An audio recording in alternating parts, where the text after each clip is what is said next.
Boss Malayalam season 7 50ൻ്റെ നിറവിൽ 50ാമത്തെ ദിവസമാണ്. അപ്പോൾ അതിൻ്റെ ഒരു കേക്ക് കട്ടിങ്ങോട് കൂടിയിട്ടാണ് ഇന്നത്തെ എപ്പിസോഡ് സ്റ്റാർട്ട് ചെയ്തിരിക്കുന്നത്. അതിനുശേഷം ലാലേട്ടനെ എല്ലാവരെയും ഒന്ന് സന്തോഷിപ്പിക്കാൻ വേണ്ടിയിട്ട് ഒരു കഥാപ്രസംഗമൊക്കെ നടത്തിയിരുന്നു. 2 ടീമുകളായിട്ട് ബിഗ് ബോസ് തിരിച്ചിട്ടുണ്ടായിരുന്നല്ലോ.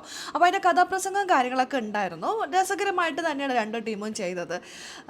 പക്ഷേ എന്ത് മനസ്സിലുള്ള കാര്യങ്ങളൊക്കെ ഇങ്ങനെയും പറയാം, അതായത് അങ്ങോട്ടും ഇങ്ങോട്ടും കുത്തുന്ന രീതിയിലൊക്കെ ഉണ്ടായിരുന്നു. പക്ഷേ രസകരമായിട്ടുള്ള ഒരു കഥാപ്രസംഗം കഴിഞ്ഞതിന് ശേഷം ലാലേട്ടൻ ചില ചോദ്യങ്ങളൊക്കെ അവരോട് ചോദിക്കുകയുണ്ടായി. സത്യസന്ധമായി നിങ്ങളിവിടെ ചെയ്തിട്ടുള്ള കാര്യങ്ങൾ എന്തൊക്കെയാണ്, പിന്നെ നിങ്ങൾക്ക് റിഗ്രറ്റ്സ് തോന്നിയിട്ടുള്ള കാര്യങ്ങളുണ്ടോ, അതെന്തൊക്കെയാണ്, പിന്നെ എന്തുകൊണ്ട് നിങ്ങളെ ഇവിടെ പ്രേക്ഷകർ നിർത്തണം, ഈ 3 ചോദ്യങ്ങളാണ് ചോദിച്ചത്. ഈ 3 ചോദ്യങ്ങൾക്കും ഓരോരുത്തർക്ക് അവരവരുടേതായ ഉത്തരങ്ങളുണ്ടായിരുന്നു. പക്ഷെ അതിനകത്ത് ബിന്നി പറയുന്നുണ്ട്, ബിന്നിയെ കുത്തിത്തിരിപ്പെന്ന് വിളിച്ചിട്ടുള്ള കാര്യങ്ങൾ അത് പറഞ്ഞപ്പോൾ ബിന്നി കരയുന്നുണ്ടായിരുന്നു.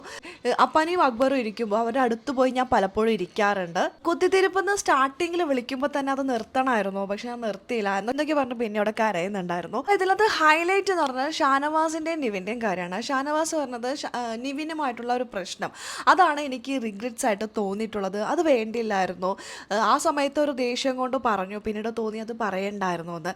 ആ ഒരു കാര്യത്തിന് നിവിനോട് മാപ്പ് പറഞ്ഞിരിക്കുകയാണ്. നിവിനും അത്തരത്തിൽ തന്നെയാണ് ഷാനവാസുമായിട്ടുള്ള ഒരു പ്രശ്നം, പിന്നീട് അത് എനിക്കെന്തോ സ്നേഹക്കൂടൽ കൊണ്ട് തോന്നിയതാണ്, അതെനിക്ക് വേണ്ടിയില്ലായിരുന്നു, ആ ഒരു തെറ്റിന് മാപ്പ് എന്നുള്ള രീതിയിൽ നിവിൻ പറയണ്ടായി. അവർ തമ്മിലുള്ള ഒരു പ്രശ്നം അങ്ങനെ തന്നെ തീർത്തു. ലാലേട്ടൻ തന്നെ പറഞ്ഞു വെരി ഗുഡ്, നന്നായി എന്നുള്ളത്. ഈ 50 ദിവസം വീടിനുള്ളിൽ നടന്ന പല കാര്യങ്ങളും പല സന്ദർഭങ്ങളും അവർക്ക് വിഷമം ഉണ്ടായിട്ടുണ്ട്, പലതും സന്തോഷം ഉണ്ടായിട്ടുണ്ട്, അതെല്ലാം ഒരു തിരിഞ്ഞു നോട്ടം. അതാണ് ഇന്നത്തെ എപ്പിസോഡിൻ്റെ തുടക്കം തന്നെ ഉണ്ടായിരുന്നത്. അതിനെല്ലാം കഴിഞ്ഞ ശേഷമാണ് എവിക്ഷനിലുള്ളവരെ മാത്രം മാറ്റി നിർത്തിയിട്ട് ലാലേട്ടൻ അവർക്ക് മാത്രം ടാസ്ക് കൊടുത്തത്. അപ്പോഴും ഒരുപാട് സത്യങ്ങൾ തുറന്നു പറഞ്ഞുകൊണ്ട് വന്നിരിക്കുകയാണ്. ഇതിലും ഹൈലൈറ്റ് അനീഷ് ഷാനവാസ് തന്നെയാണ്. നമുക്ക് നോക്കാം എന്തൊക്കെയാണെന്നുള്ളത്, എല്ലാം കാത്തിരുന്ന് തന്നെ കാണാം. അപ്പോൾ അതിൻ്റെ അപ്ഡേഷനും കാര്യങ്ങളും നമ്മുടെ ഈ ചാനലിലുണ്ടാകും. ആദ്യമായിട്ട് കാണുന്ന പ്രേക്ഷകരാണെങ്കിൽ കൂടുതൽ ബിഗ് ബോസ് അപ്ഡേറ്റിനായിട്ട് മറക്കാതെ ഈ പേജ് ഒന്ന് ഫോളോ ചെയ്തോളൂ.